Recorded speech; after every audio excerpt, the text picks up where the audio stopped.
Hello Man United fans. You are welcome to the home of Manchester United Daily News. Sir Jim Ratcliffe and Ineos submit improved bid for Manchester United. Sir Jim Ratcliffe submitted a second bid for the takeover of Manchester United on Thursday afternoon after having requests for an extension on the original deadline granted by the Rain Group. Both parties, believed to be the two front-runners, asked for an extension of the deadline which was subsequently granted by Rain Group, the merchant bank overseeing the sale process on behalf of the Glazers. And now Ineos owner Ratcliffe has tabled a second offer, thought to be an improvement on the initial proposal of around £4 billion. A statement from an Ineos spokesperson sent to Men Sport read, "Sir Jim Ratcliffe and Ineos can confirm we have submitted a revised bid." Sheikh Jassim is also expected to table a new and improved offer imminently, after seeking a similar extension to that of Ratcliffe. United officials met with several potential investors over a 10-day period in recent weeks, and a number of offers were sent over the Rain Group in New York within the original time frame yesterday. Those offers are expected to consist partly of minority stake offers, while Ratcliffe's bid is for the 69% shareholding of the Glazers and Sheikh Jassim's is expected to be a world record bid for a 100% takeover. Following the submission of all second-phase bids, Rain Group are expected to decide on a preferred bidder for the current owner's considerations. That preferred candidate will also be given access to confidential financial information as part of their own due diligence. The Glazers may still decide to retain their control of the club, should no offers meet their demands. The continued success of United under Erik ten Hag this season may convince the American family, Joel and Avram Glazer in particular, to instead look to sell a minority stake in the club to the likes of Elliott Investment Management, the U.S. hedge fund. Finnish businessman Thomas Zilliacus confirms unique bid to buy Manchester United. Finnish entrepreneur Thomas Zilliacus says he has submitted a unique bid to buy half of Manchester United and says he will allow fans to buy the other half. Zilliacus, who is chairman of the social media group Novum Group, has submitted an offer through 21st Century Capital, an investment firm owned by his holding company. The Finn's unique bid comes via his fan involvement, which would allow them to buy a stake in the club and have an equal say via an app. A statement released on Thursday read, "Any sport club ultimately should belong to its fans. The current development, where billionaire sheikhs and oligarchs take over clubs and control them as their personal playgrounds, is not a healthy trend." Zilliacus has previously been chairman of Finnish side HJK Helsinki and is a current owner of Finland's 6-time ice hockey champions Jokerit. Explaining his vision for United, he added, "The current market value of the club is just under $3.9 billion United States dollars. That means that if every one of the fans of the club would join in buying the club, the total sum per fan would amount to less than $6. My bid is built on equality with the fans.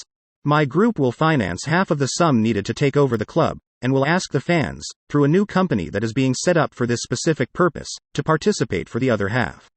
If every fan joins, it means less than $3 per fan. Each fan who joins will have access to an app which the fan, from anywhere in the world, can use to participate and cast his vote when deciding on footballing matters relating to the club. No decisions will be taken that are not supported by a majority of the fan base." Zilliacus has also outlined his desire to make United a driving force to stop online abuse, which is rife. Manchester United should not only be the best football club in the world, it should also be the leading club in the world in working to stop abuse, racism and hate speech in social media and on sports grounds.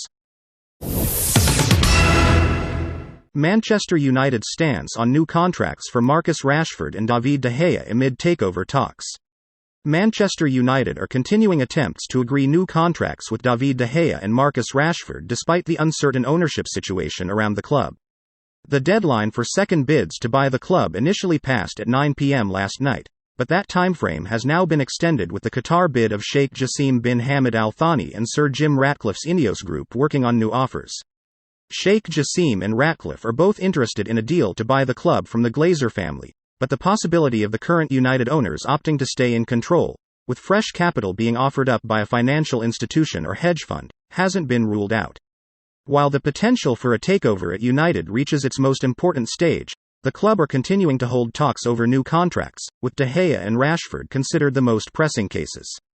De Gea's existing deal expires in 3 months and the 32-year-old could leave on a free transfer if there is no agreement, although United retain an option on his current contract.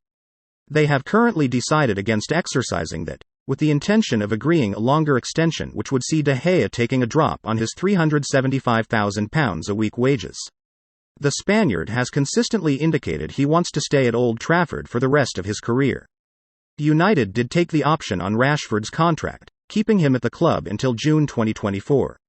But there is a pressing need to negotiate a longer deal with the 25-year-old, who has scored 27 goals this season and continues to attract covetous glances from Paris Saint-Germain. There had been an expectation that new deals might have been signed by now in at least one of those cases, but it is understood talks are progressing despite the delicate stage of the takeover. The nature of the recent visits to the club from interested parties might well have delayed negotiations, however. Senior United figures had been kept in the dark when the Glazer family issued a statement in November that confirmed they had instructed the Rain Group to seek offers for the club. But those working on the ground at Old Trafford, including Chief Executive Richard Arnold and Chief Operating Officer Colette Roche, have become involved during recent visits. Manchester United midfielder Marcel Sabitzer names two important dressing room traits. Marcel Sabitzer thinks honesty and mentality will be key in Manchester United's dressing room for the remainder of the season. After Christian Eriksen sustained an injury against Reading in the FA Cup, which meant he would be sidelined for around 3 months, the club moved to complete the signing of Sabitzer on loan from Bayern Munich before the January deadline. Sabitzer has since made 9 appearances for United. He scored his first goal for the club against Fulham at the weekend, and he could stay at Old Trafford beyond this campaign, despite there being no clause in the loan deal to make it permanent. The player is happy to be representing United, and he admitted on Sunday the mentality of the dressing room has impressed him. Meanwhile, in a new interview with Inside United this week, he identified honesty as another key trait to have among players. Yes, 100%, Sabitzer said when asked about valuing honesty. I think that's one of the biggest things. Also the mentality, winning games and being on point. When you are on the pitch, giving it your all, and just prove yourself. Be honest with the guys and live your life on the pitch. We have a lot of these winners. It's a massive group with a good mentality. I am very happy to be in this group. Football has a lot of ups and downs. You have to be strong, mentally strong, and focused on what's going on. It helped me a lot in difficult times. Sabitzer also reflected on his childhood upbringing, and he revealed his father, who played professional football, influenced him. I was born in Upper Austria, but I spent my childhood in Graz, he added. It's in the south, near Slovenia. I had a good time there. I started football early and really enjoyed the time. When I had the 9 years at school done, I was out and just focused on football, and then it was my main goal, to become a professional footballer. School wasn't my big topic in my youth. From a very young age, I was following my father in the dressing rooms, the training facilities. So I was always close to football. As I said, my dream was always becoming a professional, so I had a good childhood with my father and seeing him growing as a big player in Austria. Yeah, I was enjoying it, but I knew, at a very young age, I would have my own footsteps, and it worked out fine. From very young, I was very focused on it. I was seeing my dad playing in the Austrian Bundesliga, and in the national team, so that was my goal, to be better than him. I was focused on that. Manchester United charged by FA over Fulham red card chaos. Manchester United have been charged by the FA for failing to control their players during the chaotic red card moment against Fulham last weekend. The charge relates to United players surrounding referee Chris Kavanagh as they appealed for a penalty after Willian handled the ball on the line in their FA Cup quarter-final tie.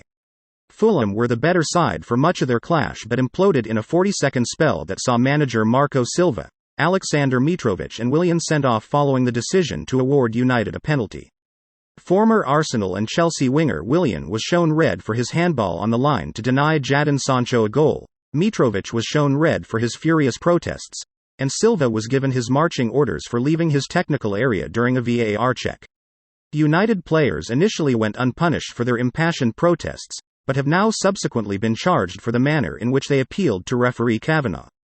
An FA statement read, Manchester United FC has been charged after its players surrounded a match official during the 71st minute of the FA Cup tie against Fulham FC on Sunday the 19th of March.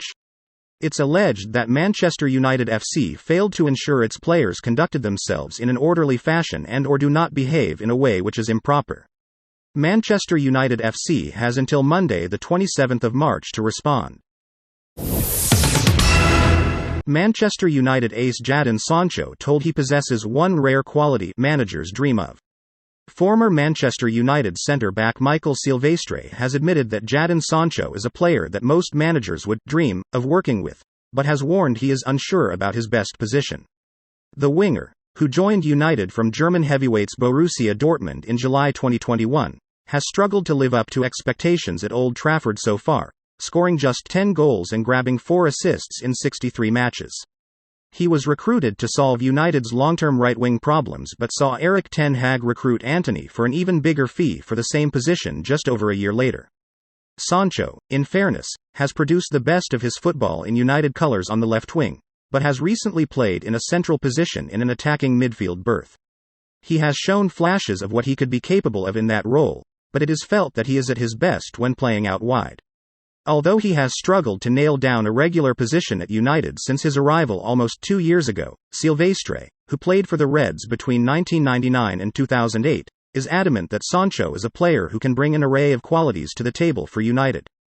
Sancho can play 3 positions up front, said Silvestre. That's a real bonus for him and the manager. To be honest, it's hard to say what's his best position. I believe he has those qualities that he can surprise you on either flank or up top. I don't think we need to put him in one box. He's a real modern forward that a lot of managers dream of. Manchester United make Alex Telles decision ahead of Europa League quarter-final versus Sevilla. Manchester United will allow Alex Telles to play against them for Sevilla in the quarter-finals of the Europa League. After the arrival of Tyrell Malacia, Telles signed for Sevilla on loan for the season in search of regular minutes, and he'll now get the opportunity to play against his parent club, with the quarter-final tie scheduled between April 13th and April 20th. Telles has started 3 of 4 games in the Europa League for Sevilla this season, but Jorge Sampaoli was sacked earlier this week with the club just 2 points above the La Liga relegation zone, and that could affect his squad role. United did not allow loanee Dean Henderson to play against them for Nottingham Forest in the League Cup semi-final in January, but Diogo Dalot did represent AC Milan against United in the Europa League during the 2020-21 season. José Luis Mendilibar, who has managed multiple teams in La Liga throughout his career, has replaced Sampaoli, and he has the challenge of leading his side against United in the Europa League, with a spot in the semi-finals at stake. When United take on Sevilla next month, they will play Spanish opposition for the 3rd stage running after defeating Barcelona and Real Betis. Both of those sides are comfortably above Sevilla in the league, on their way to the quarter-finals. Telles is contracted at Old Trafford until the summer of 2024 and could leave on a permanent deal at the end of the campaign. He signed in October 2020 for a fee of €15 million, and he's made a total of 50 appearances for United. Manchester United striker Wout Weghorst explains how Frenkie de Jong influenced memorable goal. Wout Weghorst has confirmed the Netherlands' stunning free-kick routine to score against Argentina at the World Cup was his idea. Before signing for Manchester United on loan in January, Weghorst made international headlines for his dramatic, late equalizing goal against eventual tournament winners Argentina in the quarter-finals of the World Cup in Qatar. Argentina were comfortably leading 2-0 in that game, but substitute Weghorst scored in the 83rd minute to make the game 2-1 before he produced an equalizer in the depths of injury time, thanks to an innovative free-kick routine. The short free-kick routine, which allowed Weghorst to receive the ball in the box, stunned Argentina, and the game eventually required penalties to decide the contest, which looked highly unlikely before Weghorst entered the pitch. Weghorst has now discussed that memorable World Cup goal, and he revealed the free-kick routine was actually his idea. It actually all started practicing the free-kick routine when we came together for the World Cup, Weghorst told Modded X. It was my idea because we had done it with Wolfsburg during my time in Germany, so that's why we did it the first time. It was quite successful. 1 minute before we had another free kick, which made it possible, but we didn't do the routine, and a minute later, I was fouled also, and I said, okay, it's time to do it. This is the roundup of today's news.